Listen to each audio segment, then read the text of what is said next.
வணக்கம் மக்களே. காலையில் எழுந்திரிச்ச உடனே நைட்டு ஊற்றி வச்ச பால் சூப்பராக துவஞ்சி வந்துருந்துச்சு. இதை பார்த்த உடனே மோர் குழம்பு சாப்பிடணும் போல் இருந்துச்சு. அதனால் குயிக்காக ஒரு மோர் குழம்பு ரெசிபி.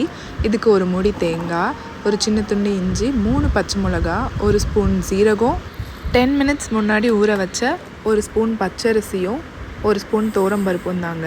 இந்த மாதிரி அரைச்சி எடுத்துக்கோங்க.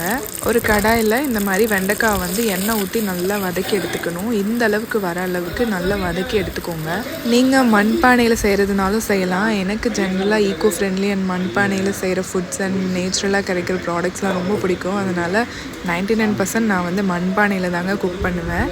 இப்போது நீங்கள் அதே பேனில் கொஞ்சமாக எண்ணெய் ஊற்றி கடுகு, சீரகம், கருவேப்பிலை, 2 காஞ்ச மிளகா நான் போட்டிருக்கேன், குண்டு மிளகா போட்டு அரைச்ச அந்த பேஸ்ட் எல்லாத்தையுமே ஆட் பண்ணி பச்சை வாசம் போகிற அளவுக்கு நல்லா வதக்கிக்கோங்க.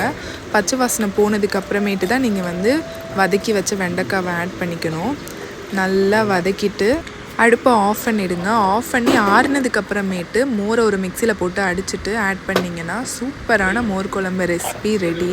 மோர் குழம்பு ரெடி. சைடிஷ்க்கு தொட்டுக்க சூப்பராக ஒரு பிரிஞ்சால் ஃப்ரை பார்த்துடலாமா?